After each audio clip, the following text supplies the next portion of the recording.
Namaste. My name is Vivekananda. You can call me Vivek. Welcome to a series of HOAs where I study and review some of my favorite books. Today, I study and review the book Start With Why, written by Simon Sinek. The book is full of golden nuggets and so cannot be covered all at once. So I split it into two parts. What you are seeing now is part 2 of the two-part presentation. You can see part 1 of the presentation on my website wake-technology.com/video book and also on YouTube, as I am using YouTube cards which pop up when you watch this video. But first, let me take under a minute to tell you about myself. I believe in living a simple life. I believe in thinking differently. I am proud to share my belief with Steve Jobs and Leonardo da Vinci, who said, "Simplicity is the ultimate in sophistication." Here's my simple way. Avoid the cowboys, work with the Indian. Let the Indian handle technology, and you live an integrated, simple life. Maybe you have lots of projects and you are struggling to find someone who can integrate and simplify. You can reach me by email at videobook@wake-technology.com, and you can see this video live at wake-technology.com/videobook. There will be 3 elements in each episode of this Hangout on Air series.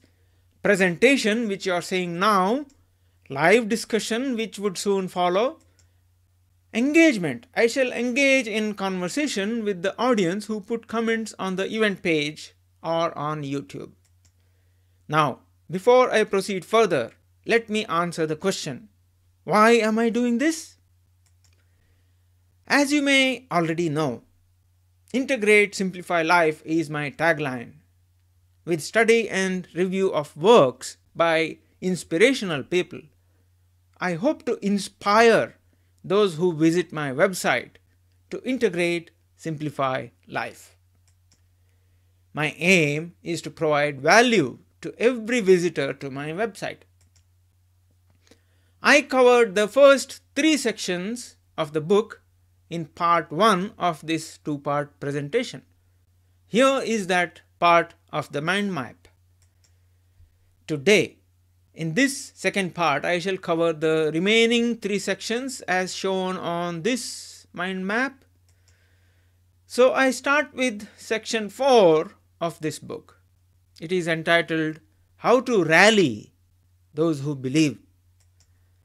He gives the example of Steve Ballmer, who was then the CEO of Microsoft, who rallied his employees with his energetic speeches. Here is an interesting factoid from me. There is a YouTube video where Steve Ballmer physically keeps jumping on stage while screaming, "Developers, developers, developers, developers." And he goes on for about 15 minutes doing that, jumping continuously.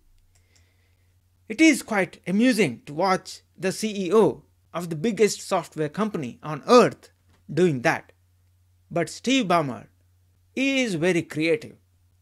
But Simon asks, what happens the next day or the next week when Ballmer's energy is not there to motivate his employees?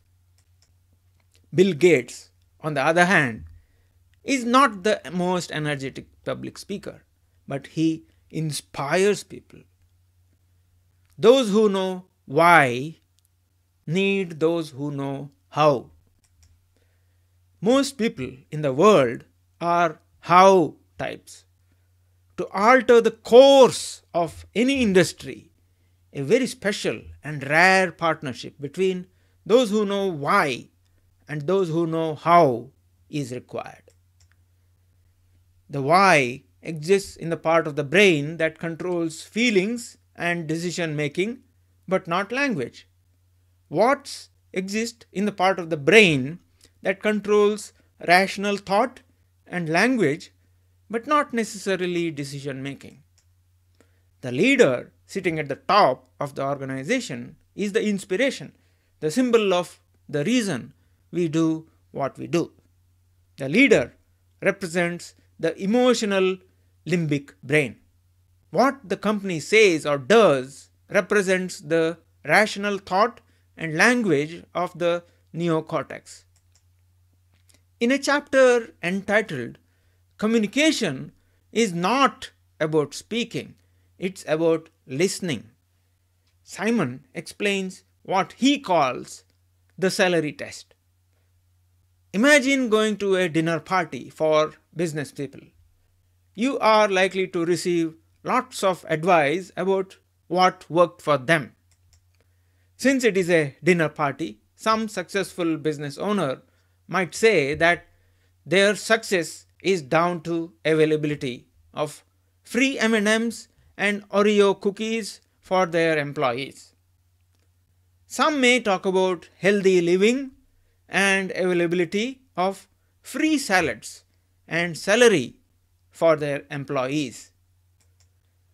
But if your company's why is to live a healthy life, then when you buy food for your business, you would buy rice, milk, and celery rather than M&Ms and Oreos. I think the message you end up listening would depend on your company's why.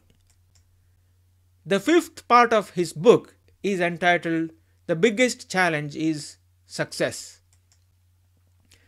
In a chapter titled "When Why Goes Fuzzy," Simon gives the example of Walmart.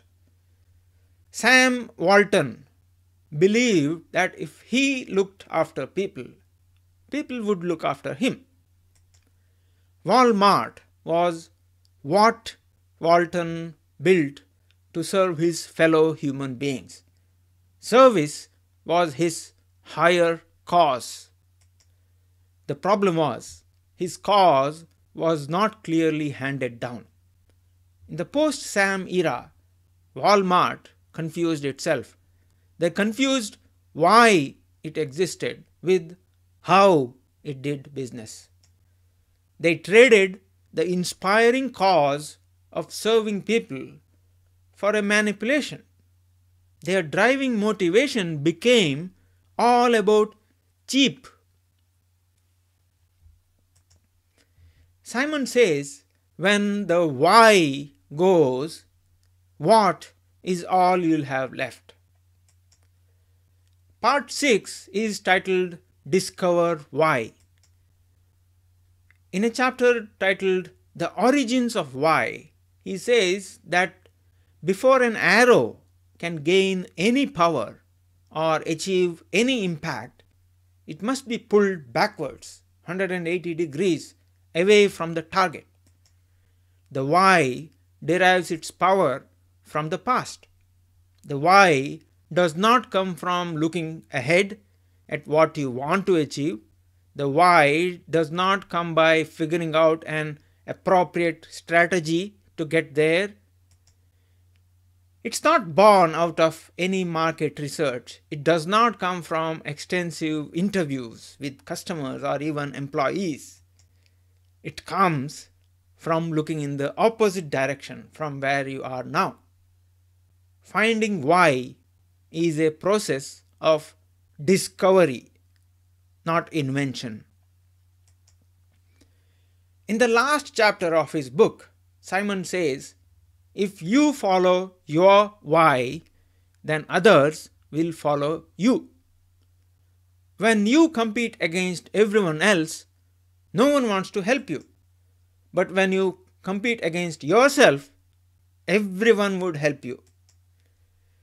Now, think about how we do business. We always compete against someone else. We always try to be better than someone else, better quality, more features, better service, and no one wants to help us. What if we showed up to work every day to be better than what we were yesterday? simply because we want to leave the organization in a better state than we found it. All organizations start with why, but only the great ones keep their why clear year after year. I have come to the end of this presentation, so let me summarize. In part 1 of this presentation, I covered the first 3 sections of his book, and in this presentation, I covered the remaining 3 sections. That is the full mind map again. I hope I have inspired you to strive for what inspires you. You can reach me by email at videobook@wake-technology.com, and you can see this video at wake-technology.com/videobook. Thank you.